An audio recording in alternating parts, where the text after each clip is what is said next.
Hello, my name's Jenny Luscombe, and I'm a facilitator of healing and a very passionate advocate for self-healing. I'm just about to do my show on holistic radio that happens every Monday, 5 p.m. till 6 p.m. UK time. It would really help me to help others if you would like the video, share and subscribe if you like what you found here today, and especially to share with anybody else that you think that it might help. Today, I'm going to be talking to my friend Jackie, and her name is Jagdeep Sahans, and she has a podcast called Scribing Journeys. She's a calligrapher, and she is a faller down rabbit holes type person. So we'll probably go down a few rabbit holes today. And if you want to listen on Holistic Radio, the link for that is underneath the video. Thank you.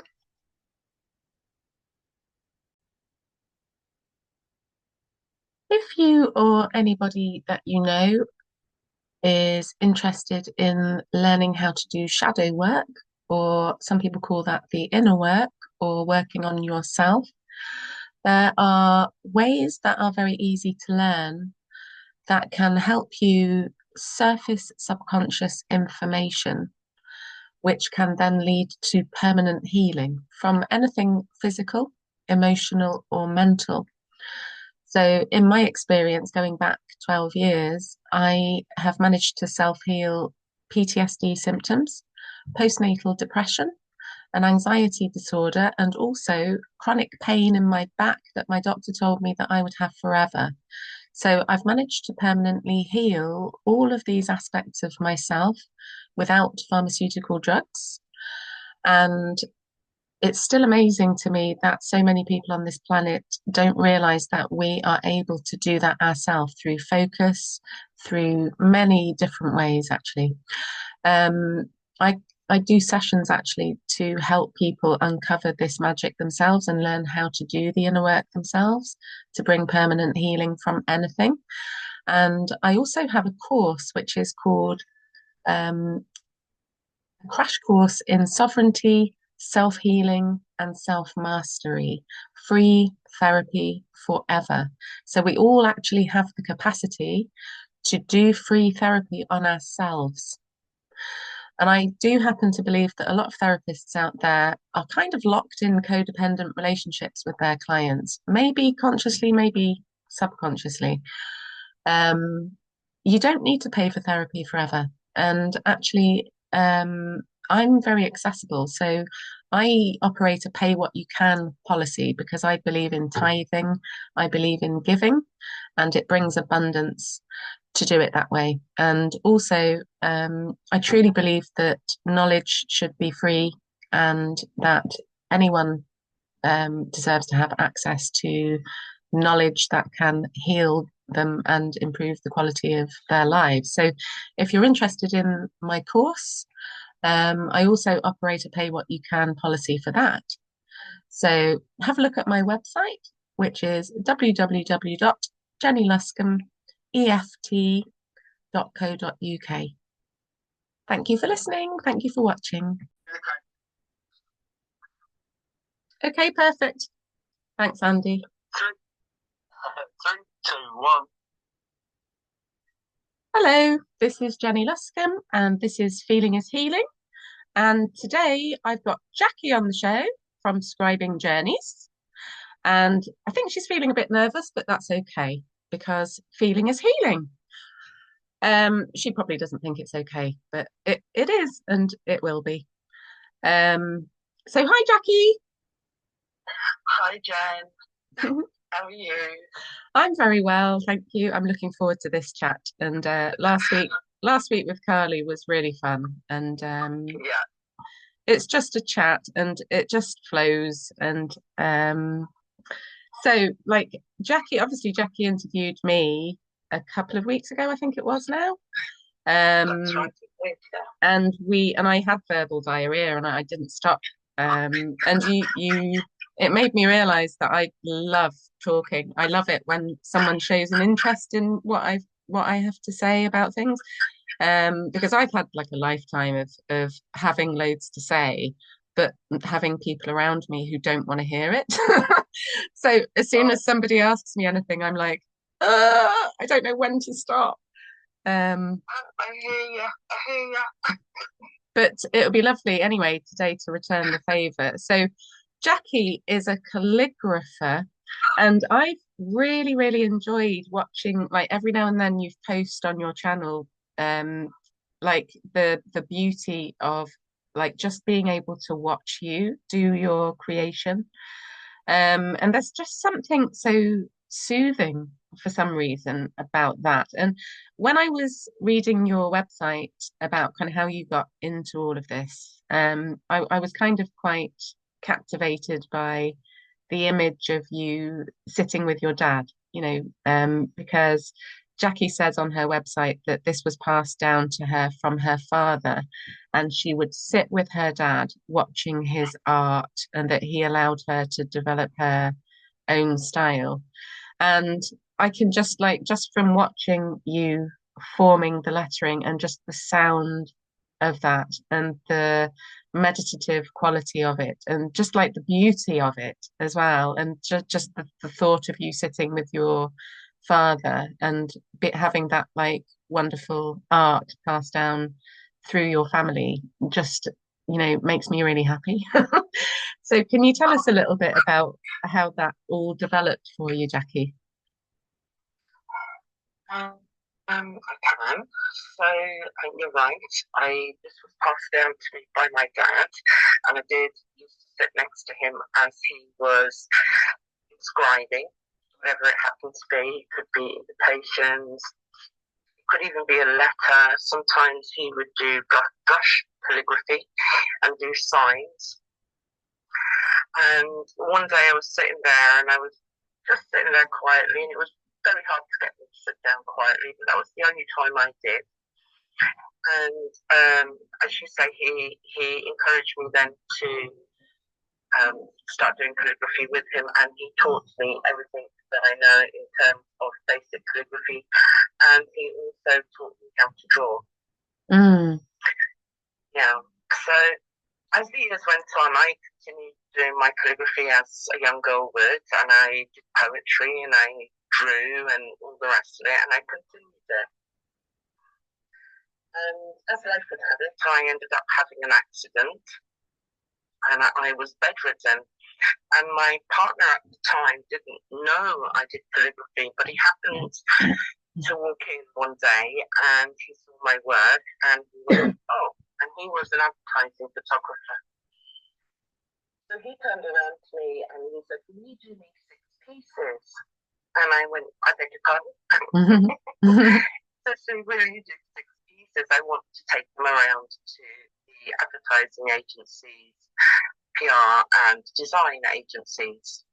So I said, yeah, I hadn't got a clue what he was actually talking about at the time. But from that, I got my very first paid commission. That was back in '92. So that's when I started on the commercial aspect of calligraphy and grew my, should we say, commissions from there. I've done hundreds of commissions now for many, many customers, and I have to say it is really, really rewarding. And also, I love being able to get the client's story and imbue that story into the actual words that I'm writing. So, there's an imparting of energy. And I cannot sit down. If I've got a project on and if I'm any which way unbalanced, I cannot genuinely sit down and pick up a pen and start inscribing. I hope I didn't go on there, did I, Jen? No. I just love your passion about it. And I totally love hearing, like I really pick up on when somebody kind of falls into what they do, not accidentally, because obviously it's an art that you love and that you grew up with, but the fact that you weren't looking for commissions, but then suddenly somebody asked you for six. And, that kind of like when something builds itself, it builds itself. You know that it's Yeah. meant to be. And like I always say this about Andy and Holistic Radio, like he was just playing. He was playing and then all of this happened. And he didn't know that all of this was going to happen, but it did. And it built itself. So in a similar way to that, the universe came through you and it was like, yeah, this is meant to be. This is for you and this is for others. But the beautiful way that you put your energy into it and you feel the energy of others. Because like when I was looking at your website and I was reading some of your blogs, and some of the stories about how things came about, like there was one where there was a couple who were getting married, and there was a certain church in Ireland near where you were, and you researched the history, and like in producing their piece, like there was so much to the story, and it was just so beautiful. Like, it's it's kind of like you're going above and beyond what maybe another calligrapher might do, but because you really feel it and you're really wanting to produce something that is meaningful. I'm sure when people receive your art, that, you know, I'm sure that they're like they really benefit from that energy that you've put in and that extra research and all of that because it's something that you can feel. Yeah, absolutely. I believe that, Jenny. Like, I really do. Mm, I believe that no matter what you are producing, if you're producing it with your hands, mm, you are going to be imparting your energy into that piece, be that a piece of music. You could be writing music by hand or, pottery, mm, anything that you mm, produce by hand. You're actually imparting your energy into that piece. And the blog article you're talking about, that was a beautiful piece that I did. And it did take a lot of research. I spoke to a local historian just to get the feel of the whole thing. mm, And it took me a while, but when you take the time to get to know your customer or who your customer is going to gift this to, mm, when you find out more and more and more, it's like they become your friends mm, for that time and you really get to know them. So I try and sit myself into their place. So I am putting myself into their energy and then producing the piece for them. Um, I got fabulous reviews from both then now wife and husband. I got photographs of their wedding day. Fabulous. The amount of the messages I got afterwards, it just makes everything so worthwhile. mm. It really does.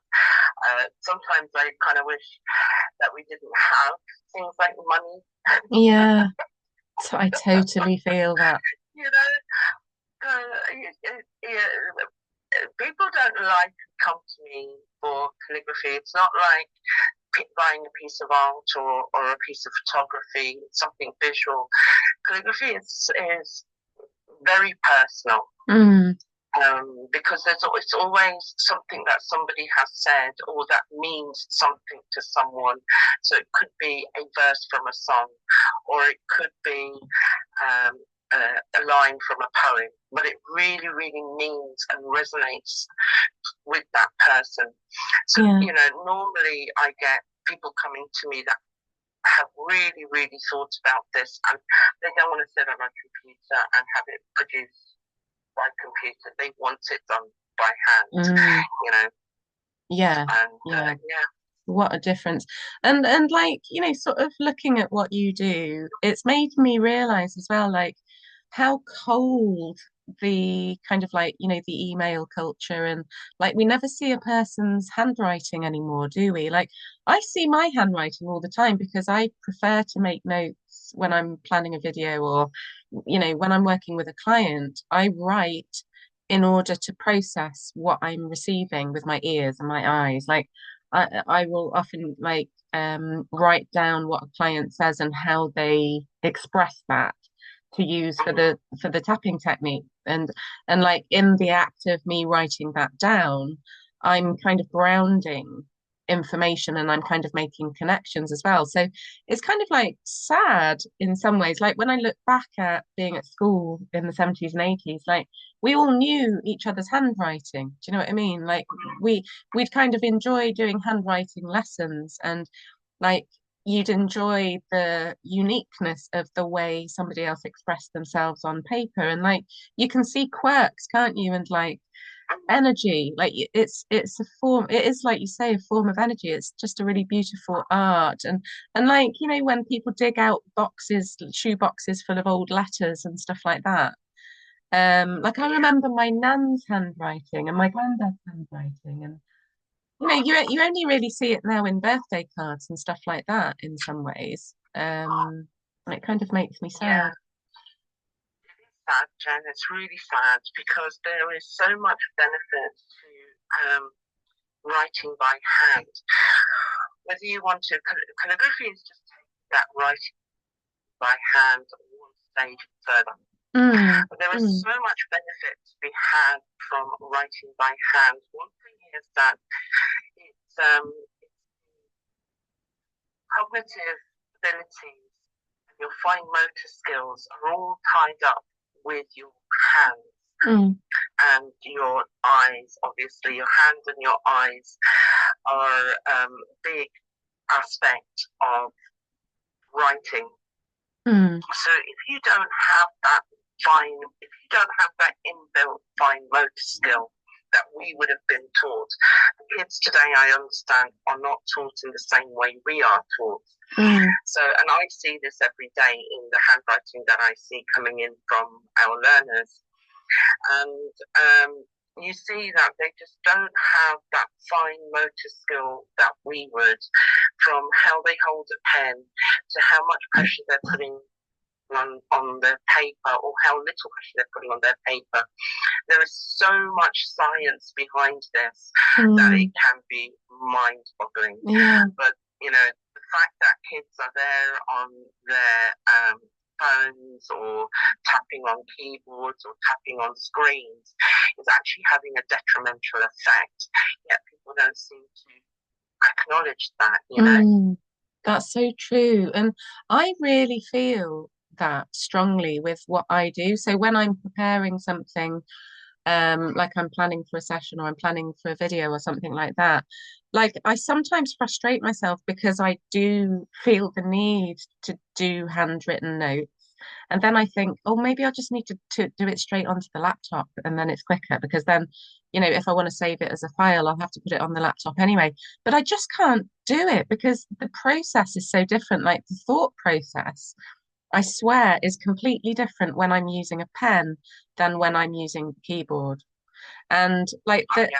there's just something like writing as a form of expression is something that I love to do anyway. And when you think about what's actually happening, you're bringing the non-physical into the physical. So it's like a form of grounding, it's a form of channeling, it's a form of manifestation.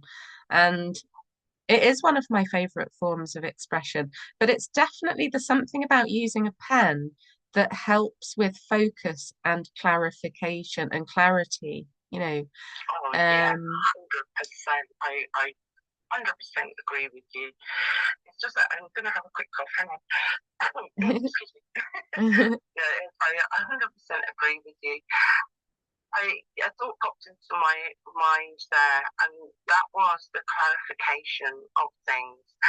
That when you are actually writing by hand, you might feel when you look on your notes that they don't make any sense whatsoever. mm, The difference between what you are doing typing wise is that you are not, as you say, processing that information.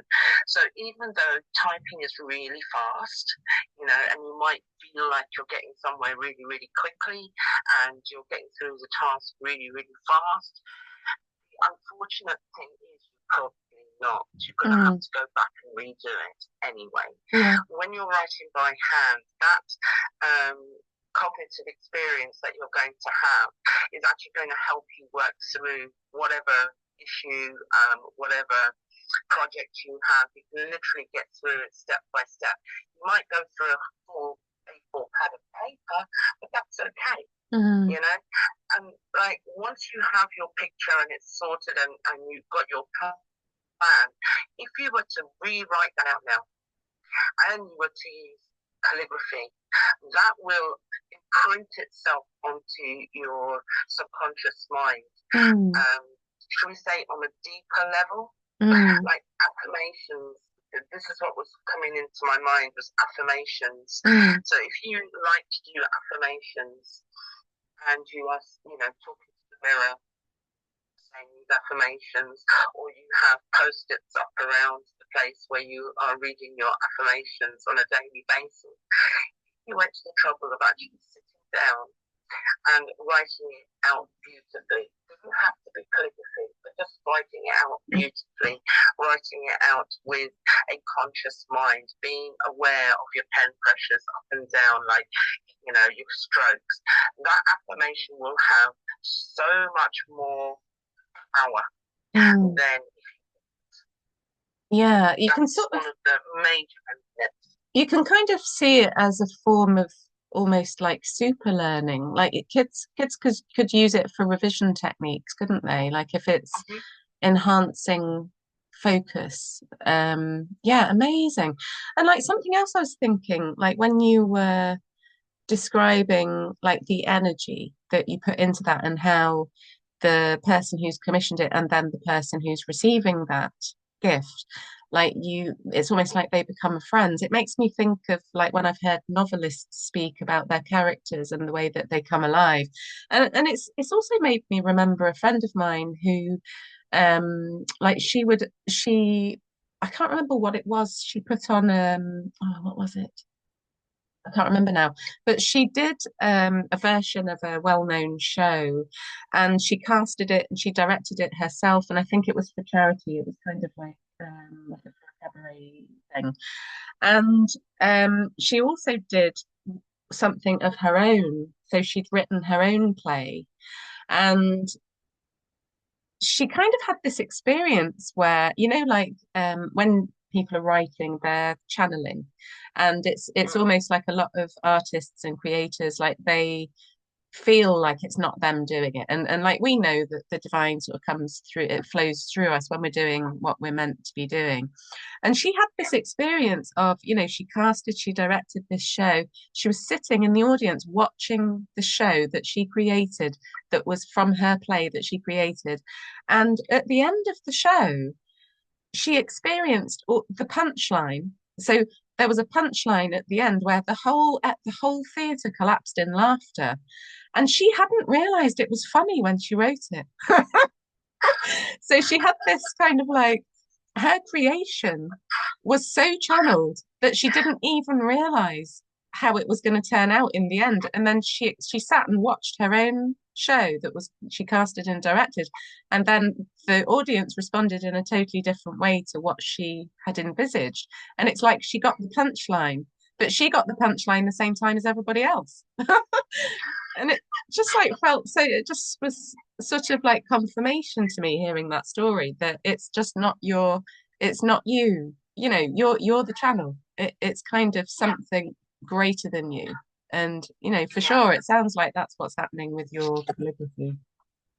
yeah. I mean, one of the things I do, I cannot speak for other calligraphers, but one of the things that I do before I start a piece is I actually, I suppose, channel my dad and my ancestors to help me create the piece that I'm working on. And I've noticed that when I don't do that, give reverence and give respect, the piece that I'm working on is always harder. So Mm, yeah, I think you're 100% right there. It's a type of channeling, yeah, for mm, sure. mm. Yeah, and that just goes to show, like I sort of notice that sort of thing as well, because I'll often set intentions and things like that before a session with a client. And I notice that when I do that and when I ask for assistance, that it does go kind of more magically. There's definitely Mm. something different going on when I step out of my ego. Do you know what I mean? And it's not me doing it. I'm not the healer. Yeah, it's so amazing, Jackie. It's such a beautiful art. And like I quite often mention a spiritual teacher called Teal Swan. Now I've remembered since I've been looking at your information, like I have remembered a video of hers, like these meditation videos that people do, and sometimes it's like a trickling stream or it might be bird song. She's actually got one of the sound of a pen, like a proper fountain pen on paper, like that's the sound of scribing.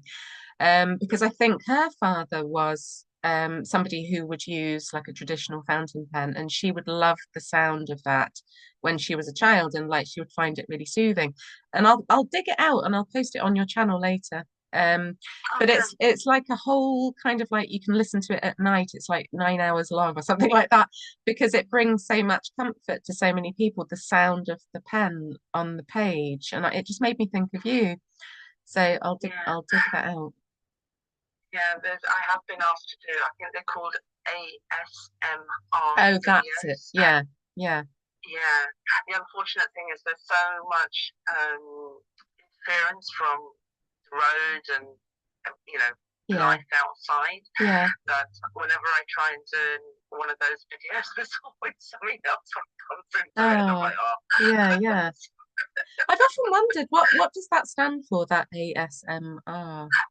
I'm not sure, but all I know about ASMR is that they're always like, you see videos that are ASMR. Yeah. You have some calligraphy ones as well, where you Mm, just hear the only thing with the scratching of the pen mm. is on paper is actually, oh my gosh, how am I going to say this without offending other calligraphers? It's actually not a good thing, Mm, you know.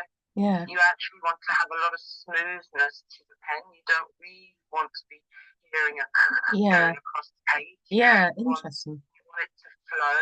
You want almost yeah, you want the ink to flow, because Mm, once it flows, then you're going to find your rhythm. mm, And like calligraphy is about rhythm. It's about rhythm. It's about flow. It's about zen. It's about focus.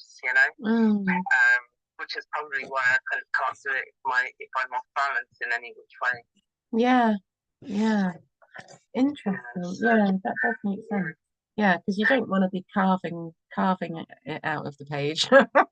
Flow is a much better idea. that's the only thing. Like every time I hear her, I'm going, "Oh my gosh!" How do I say this without sending all of these hundreds or thousands of calligraphers that have Mm, YouTube videos, and you hear the pen going, and you're like, "No!" yeah, yeah, that's interesting. Oh, perfect. Yeah. So like the last in-person calligraphy class I gave, that was one of the first, because everybody was doing that with the holders that I gave them, the pens that I gave them. They were like, I was like, please do not do that. Ah. Yeah, so I another thing, like when I was reading your information, like I fell in love with the word scriptorium. And I just found Yeah. myself saying scriptorium over and over again. And I even Googled it. And because I was thinking, did Jackie make that word up or is that a thing? I kind of imagined you in your scriptorium in Wexford. I was like trying to imagine what that's like. So, because when I Googled it, it kind of like suggested that there was like a monastic, like, people in monasteries kind of like illuminating bringing manuscripts to life and all of that. So I just wanted to ask you about your scriptorium and what it's like in there. My scriptorium. I had a guest recently, and I was showing him around. I brought them into my scriptorium, and the very first thing that was said was, "Wow, this is really peaceful." Mm, So it is a peaceful space. It's a very calm space, and really all I have is my desk, where at the moment I have a big family tree that I'm working on, and my PC. That's it. It's just my work and you know my scriptorium, my Zen space. yeah, yeah. It sounds very zen. It sounded very holy a scriptorium. When I Googled it, I just had this kind of like image of all these monks, kind of like all these monks floating around in their robes with their manuscripts. Amazing. Well, there are a few, now that you're sort of saying that, you're bringing back a few memories for me, and there are a good few manuscripts that I did actually describe. And I have to say, I'm just remembering them, and I have to say, I did feel very holy, like a monk, because it was calling for that. It was of that era, where you would have, it was like black letter, or black letter is a script style, and so it actually pulled that energy out of me, and I could see myself being in one of those monasteries with those upright desks, and a candle light, and I even tried to imitate. I couldn't. Yeah, maybe you've got past lives as a monk, maybe you're channeling that energy. But yeah, it was a beautiful image, and I just loved discovering a new word, scriptorium. I love it. So yeah, and like if you listened to the show last week with Carly, I was asking quite a lot of questions about childhood, because I love working with people's inner children. And so in a similar sort of way to how I approached this with Carly last week, when you think about your little Jackie, your inner child, what else did you love to do or love to be, when you were a child, as well as obviously receiving that art from your father? What else did you get up to? I loved dancing. Yeah. So I wanted to be a choreographer and pursue dance. However, when I was growing up, my uncle, my dad, and other family members were into martial arts and yoga. So that's actually what I did, was martial arts and yoga. Yeah, so you kind of got sidetracked away from the dance. But that didn't stop me from dancing. So and do you still dance now? Oh, all the time, Jen. Brilliant. Yeah, because I do. I dance in the house. I dance in my bedroom quite frequently and with my headphones on. I don't put headphones on. I don't care if I Yeah, I mean, I've heard Alan Watts talk about dance in the way that it's one of the most perfect ways to be present.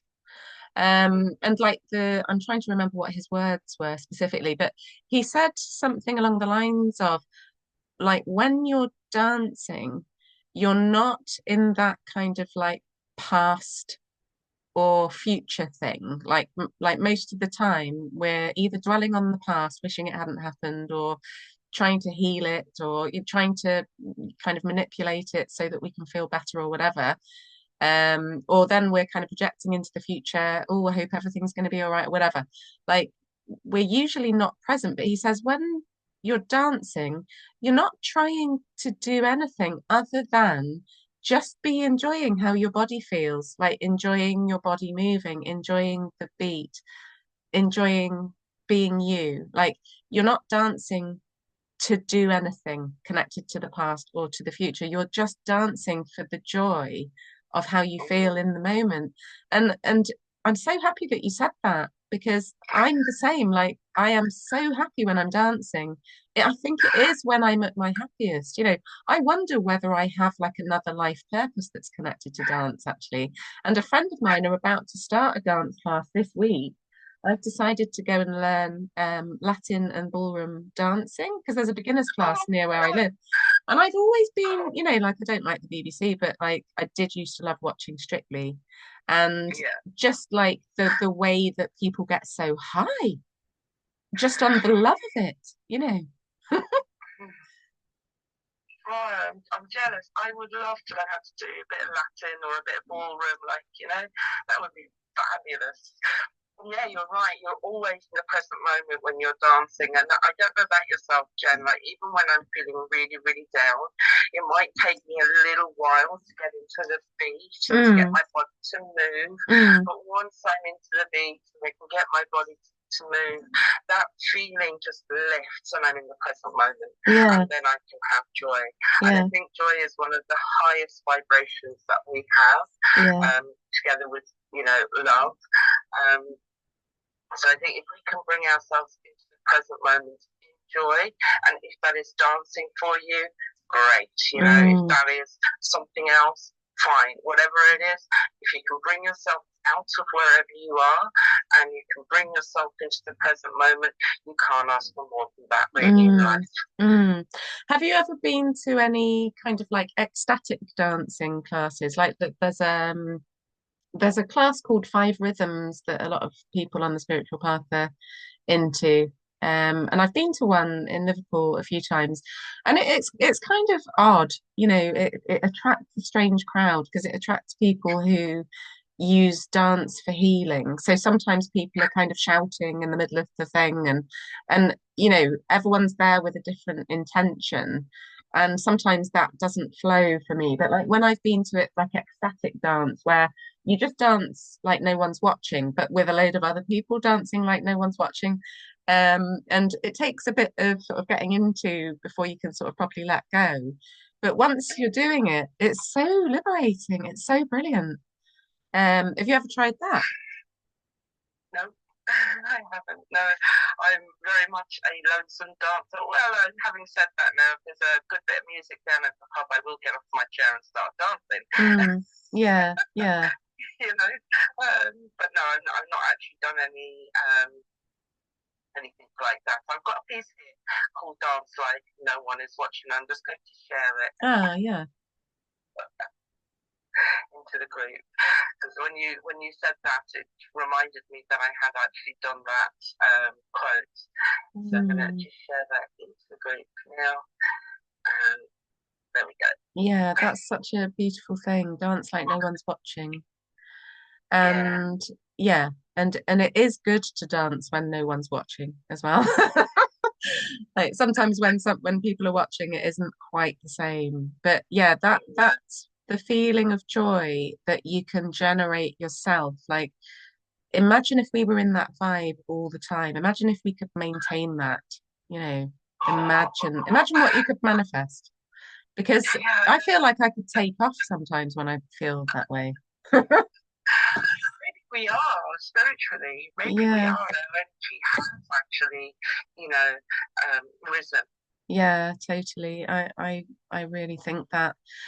Um, okay, so I mean, we've been talking for 40 minutes already, and I've hardly asked you any of the things I was going to ask you, but just doesn't matter because you've relaxed into it and you've been able to just talk from your heart.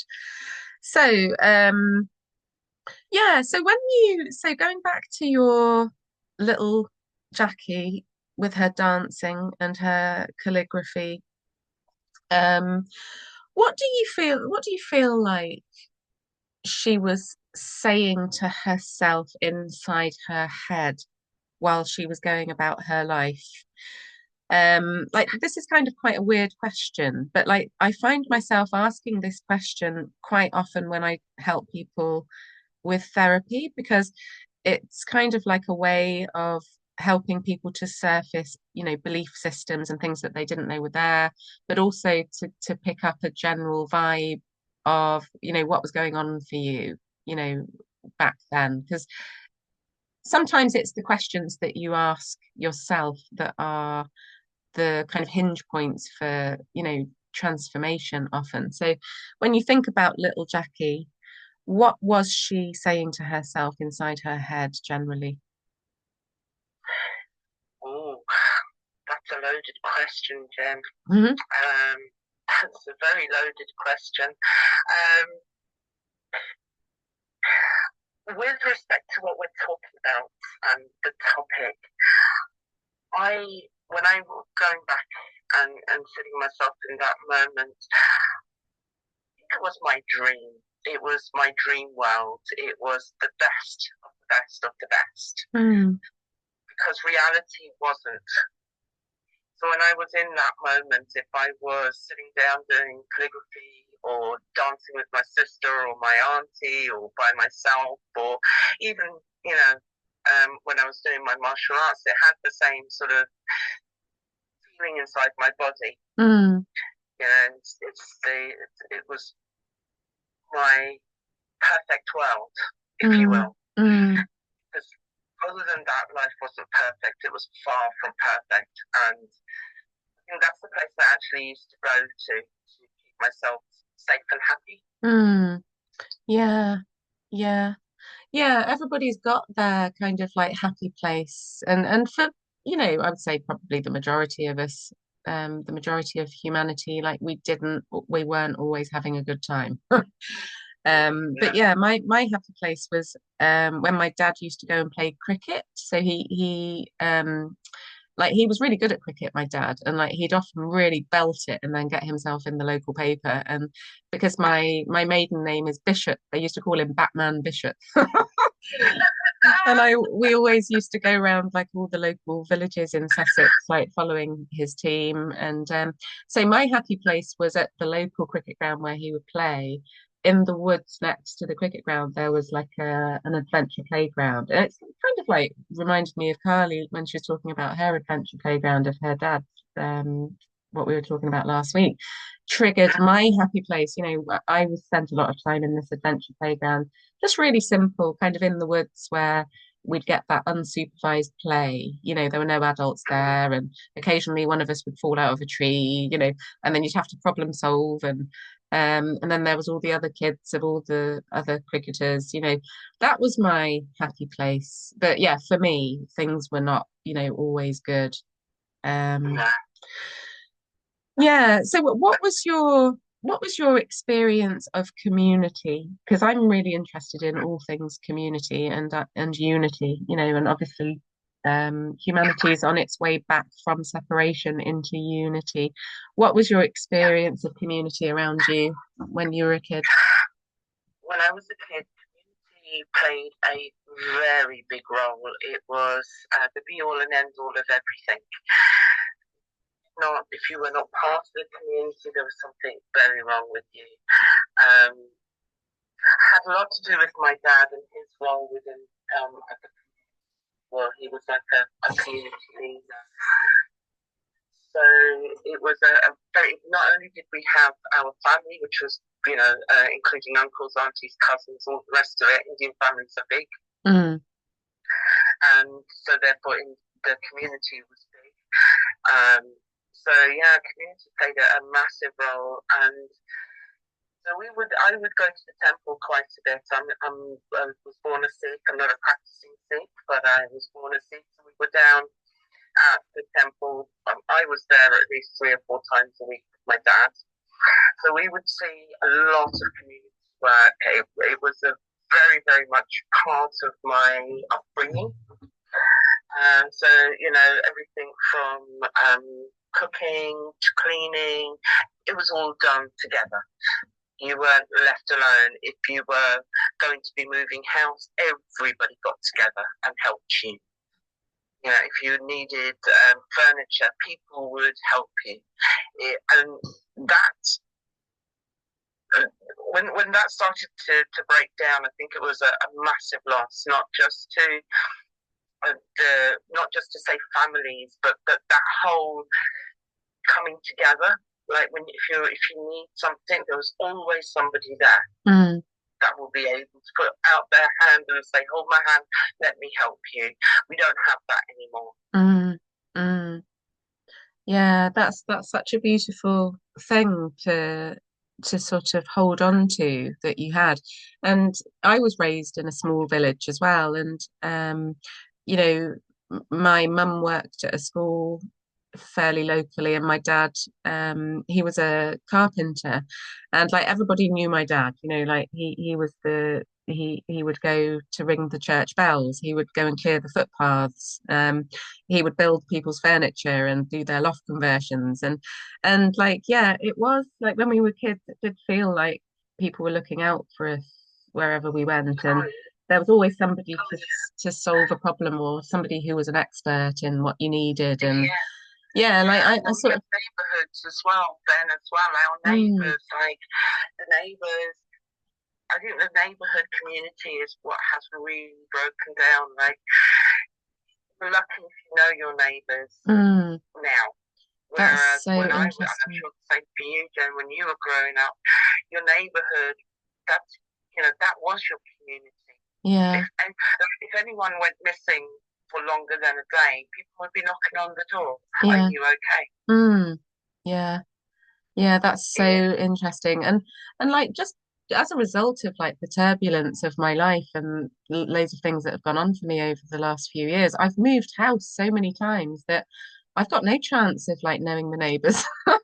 And I thought this the other day because me and my daughter at the weekend we went to like a little festival that was happening in a local park near the street where I am now. And it was so lovely. And there was a sense of community. And there was lots of kind of older people that have obviously lived in the houses along here like for years and they all knew each other. And I really enjoyed the vibe of it. But at the same time, I was an outsider kind of looking in. Do you know what I mean?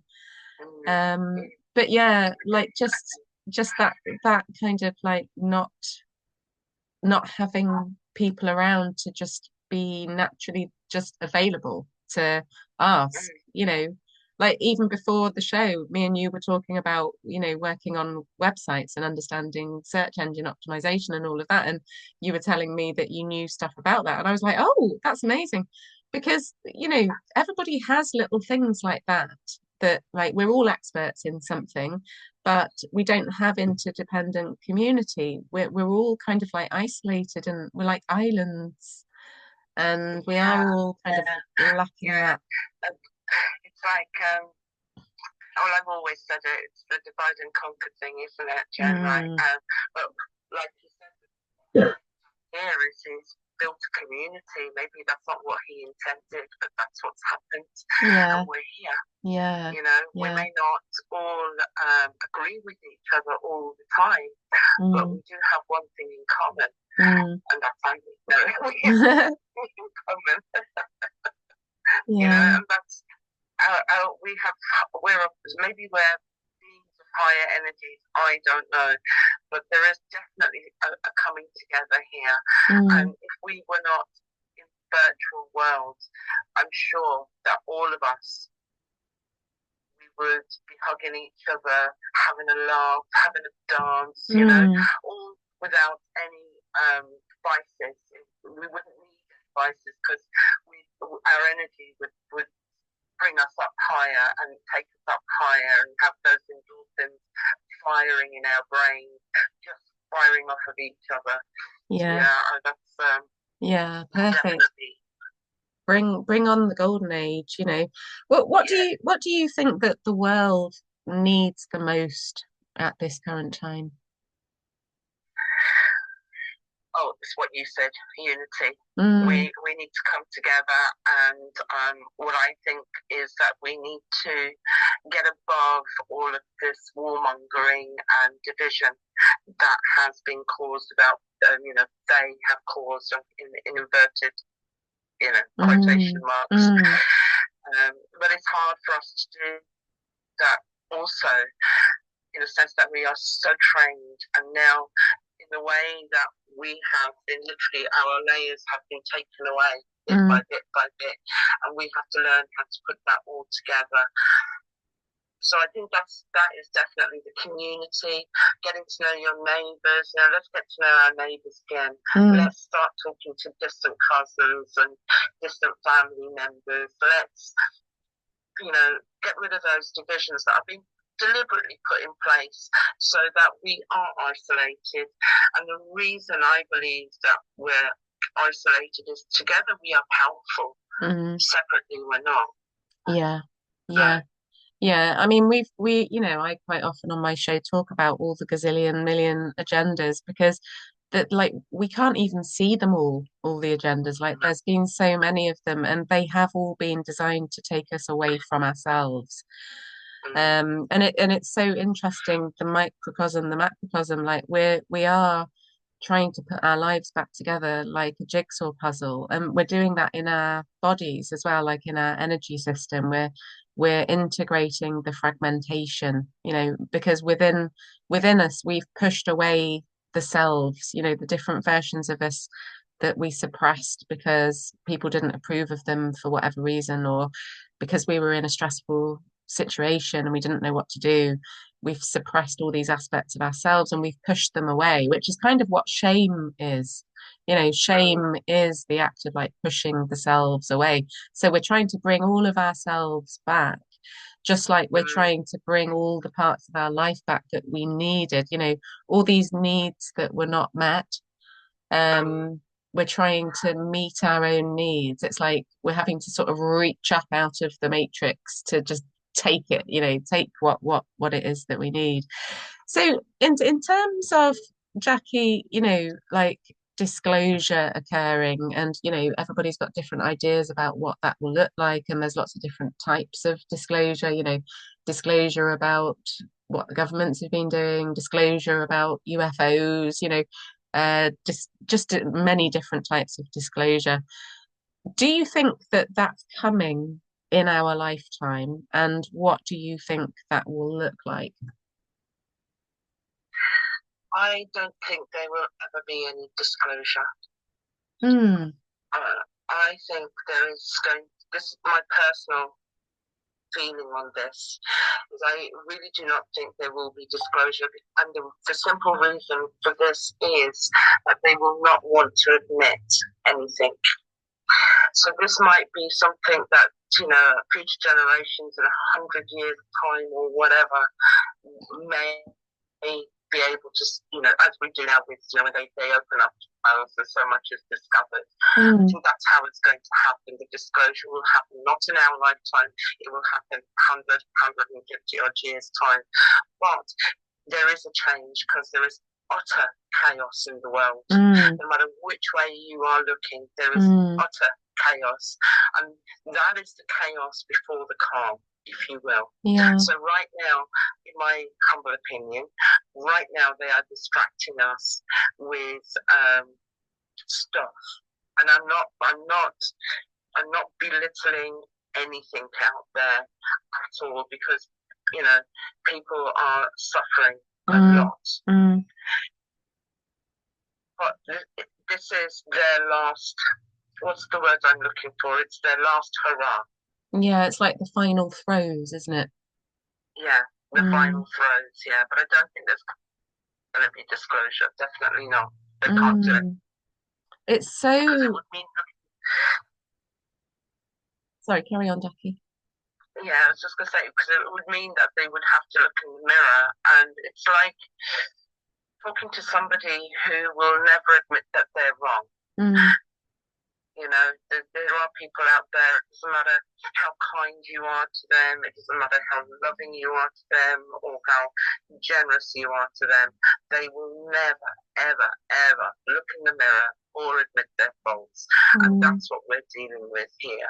These are people that cannot look at their faults, they cannot look at their mistakes, and they certainly can't look in the mirror. Yeah, it's so interesting because we've all come across people like that, haven't we? And that there are people that cannot be the bad guy. I mean, I think that people like us who have been on the path for a while and we have been seeing stuff happen that maybe more mainstream people are not seeing or are choosing not to see. Sometimes people are feeling more comfortable with illusion than truth. Yeah, like we have kind of had to be the bad guys. Like we've had to be other people's bad guys. And like that sort of like we don't have to own that as if we are the bad guy, but we have to accept that we are their bad guy. But there are people who cannot do that. That they don't have it in them because their attachment to being seen as good, is so strong. Yeah, I totally get you. I totally understand your perspective there. I'm sure all of us that partake and that are active with holistic radio, all of us are in some shape or form either disowned, black sheeps, whatever you want to call them. But the way I look at it, yeah, we are in their eyes, those people, we're the bad guys, but actually we're not. We're the pioneers. And I'm always saying this. Let's use really good language here. We're the pioneers. If it wasn't for us breaking the mold and becoming the bad guys, then the generations behind us wouldn't be aware. Yeah. Even though we have a large majority of people that have their blinkers on and don't want to know, there is a part of the community and population that are thankful for what we have done. And they may see, okay, yeah, you know, I have this because of what that person did. Yeah, You know? yeah. We're definitely on the leading edge, and you know, I'm really proud of us. It's amazing what we've done and what we've achieved, and we don't know yet sort of what is going to come to fruition, and like it's such a weird kind of polarity to be kind of excited about the future, but also afraid, you know, afraid of what it all means. But yeah, it's all leading somewhere, and it's so weird. Like it's such a weird time. It really is. And you can't predict it. It's totally unpredictable. I said this before as well. I'm like, you know, I think that what Andy has done has created a very, very, very powerful community. And if we were to somehow capture that energy that we all have, because I do believe that we are all very, very aware people, and we know when our energy is high, we know when we are in joy, we know when we are in love, you know, that if we can bring all of that together, I certainly believe that we can have an effect. Because we do understand how the universe works, how energy works, you know? We get that. We know about the spiritual world. We get that. And it's not woo-woo because we can back it with science. Yeah. I find it so beautiful. Like it's so kind of like you know, I nearly said egoless, but I don't mean egoless because like I think there's like a misunderstanding in the spiritual community about ego. Like we're not supposed to be pushing our egos away. We're supposed to be integrating them. So we're supposed to be, you know, following our higher self is in charge, and we're supposed to be trying to make ourselves happy because that's how we're going to raise the frequency. But I love knowing that the invisible work that we're doing with our healing, with our dancing, you know, whatever it is that we're doing to sort of bring integrity and to bring alignment for us. And like that's going to look different for each person. And ultimately it's moving towards self-knowledge. It's like moving back towards yourself that is going to lift the frequency, you know, that 100th monkey effect. Like I just totally love what we're all doing. And we're all contributing to this grid, you know, this grid of light. And maybe nobody will ever acknowledge what we've done, but it doesn't matter because we know, Yeah. and we're gonna keep going, you know. I just want to just talk about ego for a second. I just want to mention that without our egos, we would not be where we are. Without our egos, we would not have survived. It is our egos that allow that to happen. It's when we allow our ego to overtake and not be in balance with ourselves. It's very, very much part of us, and it's been mislabeled as being a bad thing, when actually it's not. It is a definite thing. We need our egos. We would not survive without it. So I don't think we should be aiming for being ego-less. As a calligrapher, when I'm working, I do not have an ego because I'm sitting into my customer's work and I'm sitting into their energy.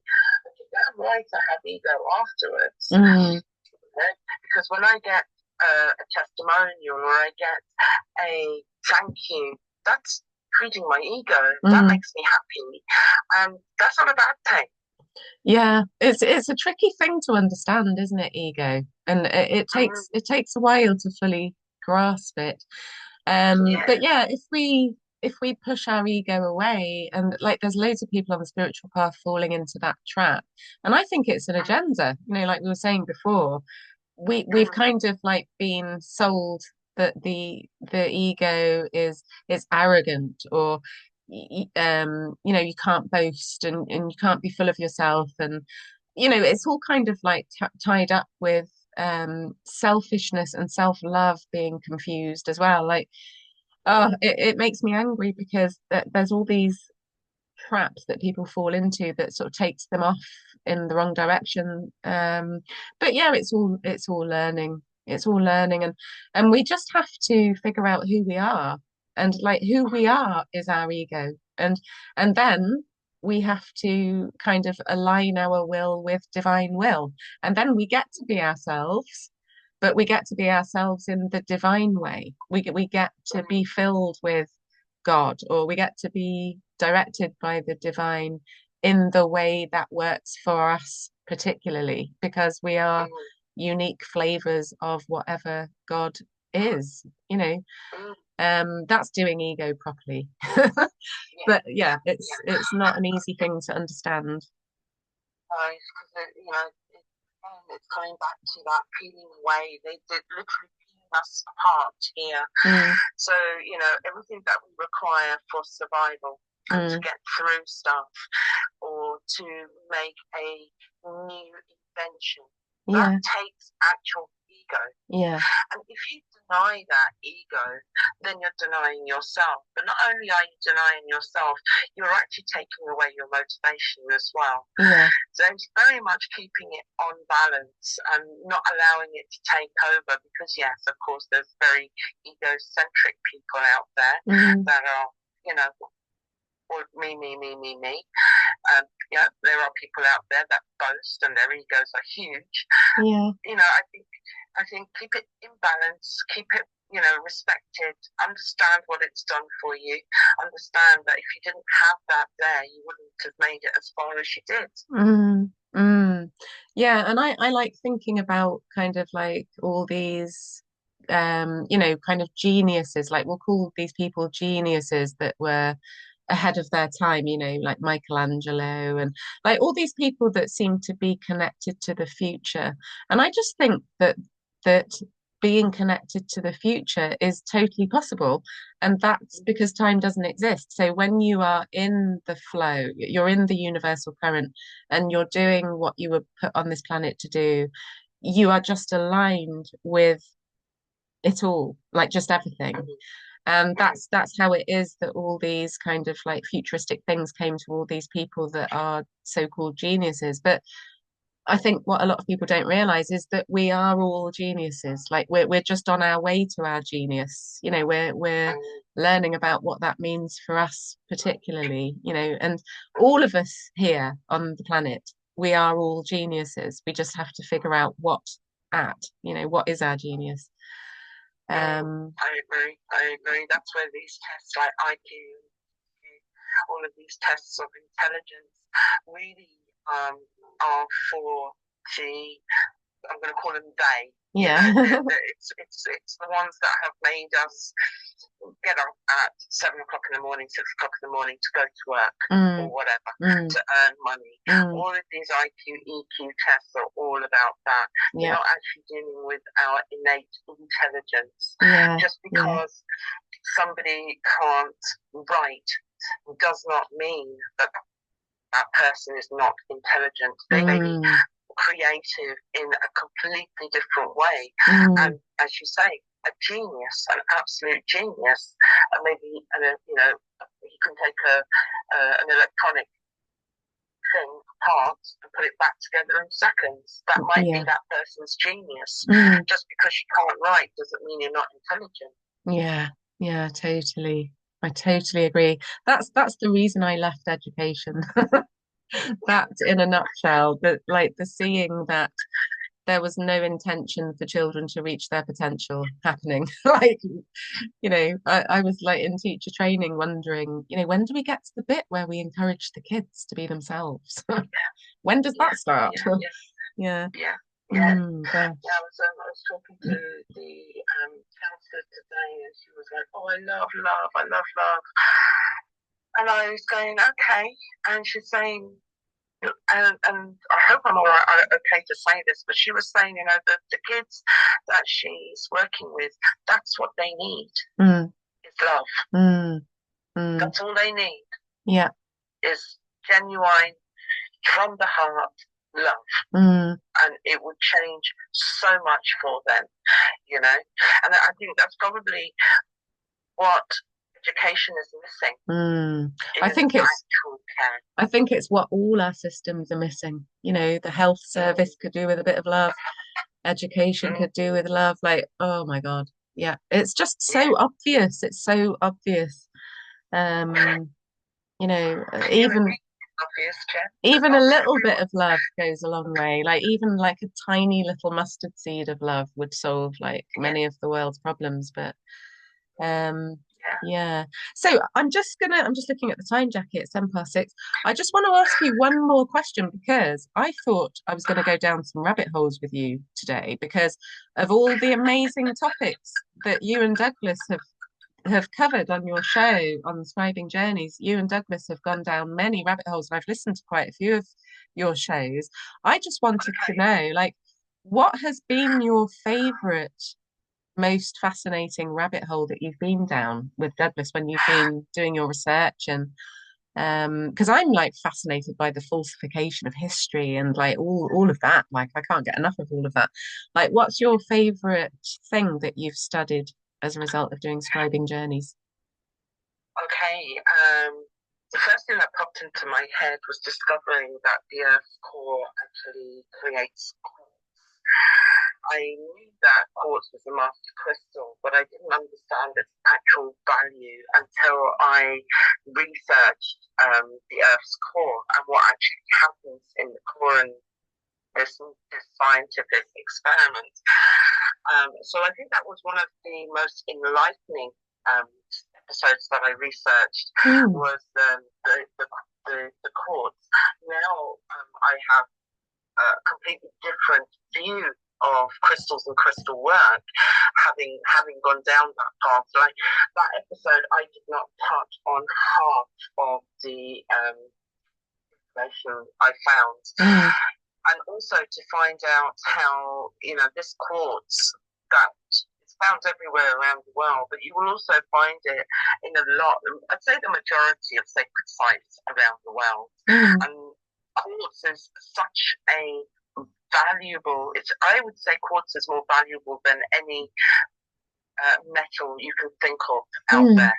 And it's got so many different uses and always energy based. So yeah, quartz crystal was definitely one of those ones when I found that out. And then the other one would have been the swastika.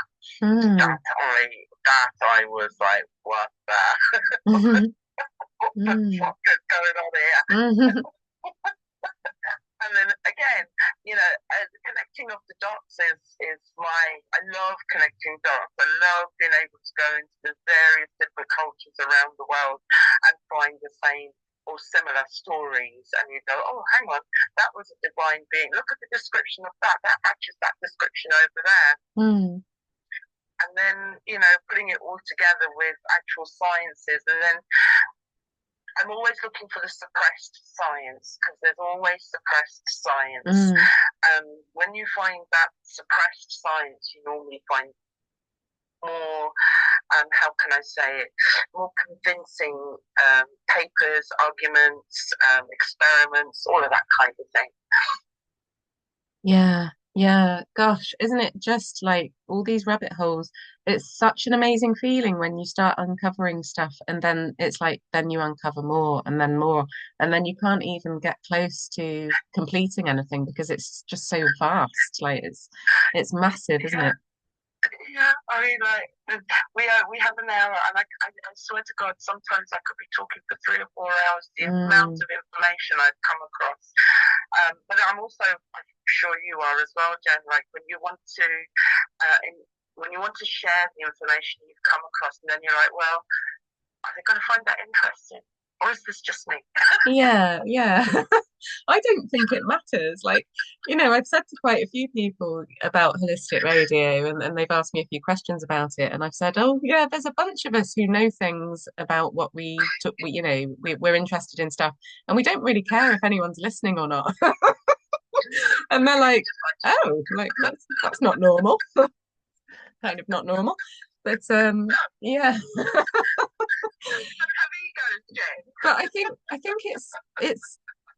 it's so important to just be expressing at this point. Like it doesn't matter who's listening, it doesn't matter how many followers you've got. Like if you're in your passion and you're in your joy and you're helping somebody, and we know people are listening. Do you know what I mean? We know they are, and we get messages from people appreciating us, and it's brilliant when we do.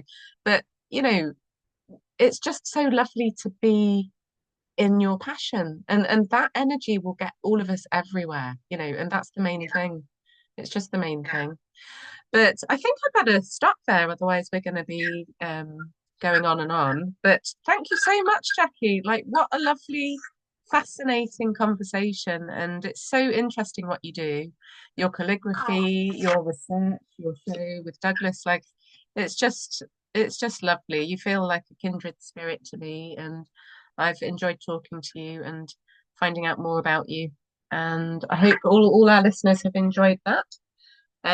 We've got quite a few people here having a little listen to us now. So, would anybody like to ask Jackie anything? I haven't got any questions at all. I think you've covered all the bases there, Jen. Yeah. For an hour. I'm sure that if it went on for another hour, you would be able to continue the conversation. But no, it's been absolutely wonderful. It's been magical listening to you speak. And just one thing that I did want to say, well, apart from thank you for the lovely compliments, is that whenever a new presenter comes on board or is thinking about doing their own show, I always tell them that it doesn't matter whether you've got one person listening or whether you've got a million people listening. The show is there for you as an individual, an ordinary person, that it's an outlet of creativity to express your knowledge, wisdom, and your experiences in life. And I think when you were talking about the ego, inadvertently, I didn't deliberately say or bring that up as a thing for holistic radio, but I think, yeah, you're absolutely right. Because I've always said holistic radio is about individual being expressive and creative, and it's an outlet. You may be frustrated that you can't get your voice out or be heard. This is one way of doing that. And you've both hit the nail on the head with the conversation that you've just had. Absolutely beautiful. Yeah. Oh, thanks, Andy. Yeah. Thank you. We appreciate you and we appreciate all the other presenters, and we're all having a good time, and that's all that matters. And we're helping people along the way, so it's a win-win, and win-wins are literally my most favorite thing. Yeah. I love win-wins. Thank you, Jen, for having me on. I actually really enjoyed it. And I was having a little canary. Yeah. Oh, no, it's good. Like, it's so brilliant to I think I said this to Carly as well last week. It's so brilliant to take a risk and to just jump and to not feel entirely comfortable, but to come out the other side and like feel good, just good because you did, and yeah, and like this is new for me as well. Like this is a new way of doing things for me, and yeah, I'll probably flip flop a bit and go back to going on and on about things myself, and then occasionally have some having someone else on. But I'm not quite sure what I'm going to do next week. I'm not organised enough. I've got a friend who might come on, but I need to talk her into it. So we'll see. That, yeah. To listen back to Carly's show. That was brilliant, Carly. Yeah. Actually. Yeah, it was. It was so fun. Hi, Litmus. Hiya. Great chat, girls. Thank you. Yeah, I really enjoyed that. Yeah, it sounded like it. So free listening. And I just like to ask Jackie if she's got a lifetime astrology chat. Oh, no, I don't. Should I? Well, and if not, would you like them? Oh my gosh, yes, please. That would be wonderful. Well, I'd love to offer you one, free, of course, because I'm a free man. Yeah, if you just send me your birth details, I'll do that for you, and we're gonna do some shows about this. So, and then maybe you want to join, or or if not, just we can have a one-to-one or whatever. But I'd like to offer that to you. Oh, thank you very much, Litmus. I'll take that with gratitude. You're welcome. I'm smiling. Yeah. Oh, no. Lovely, lovely. Oh, yes. Well, of course, it's been Jackie as the guest, but you're all welcome to a lifetime astrology chat. If you want one, then go. If you do, just message me. Yeah, that sounds really cool. I want a dog. Yeah, well, Steve Darton is prominent in your chat.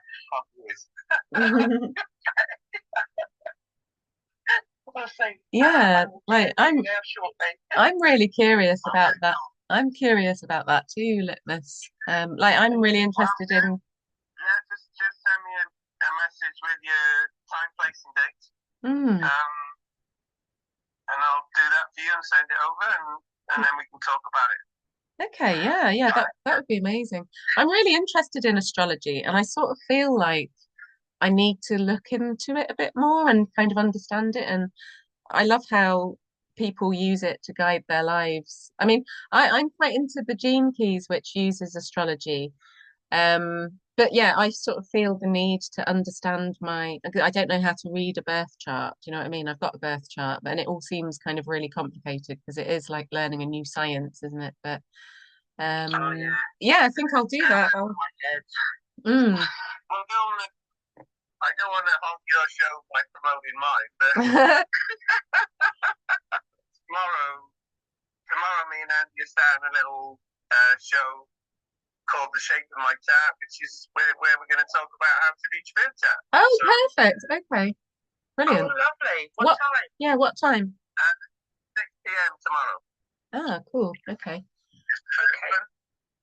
So, and if we get your charts then before that, and you're around and you want to join in, we can, start looking at your charts individually as well.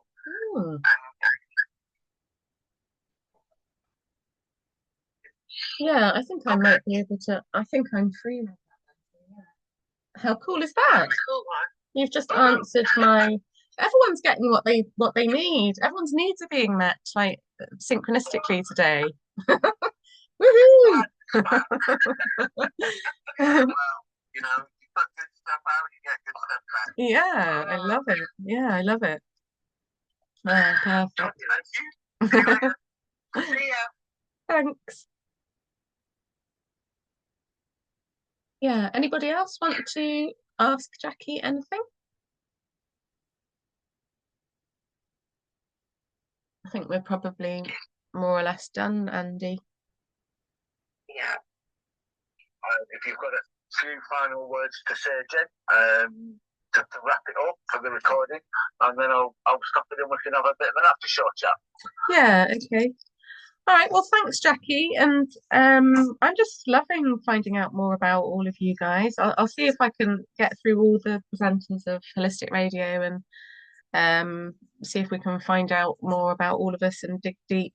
But yeah, so I'm not quite sure what I'm going to be doing next week. I'm either going to be interviewing a friend. I won't say who that is yet because I don't know if she's going to come on yet.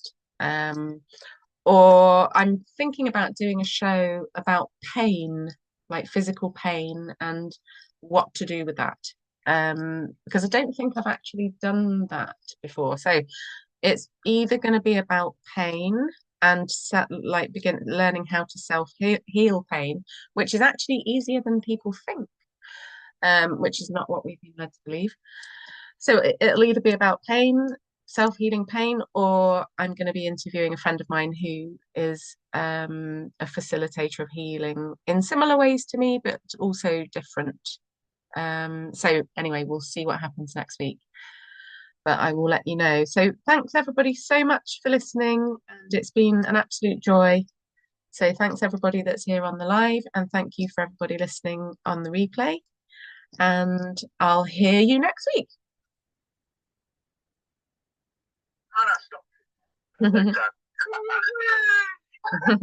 Yay, Jackie! Woo! Well done. Yeah, I'm so proud of you because you did sound nervous at the beginning, and but you just got really into the flow. I was like, what the heck? Let it go, let it go, let it go.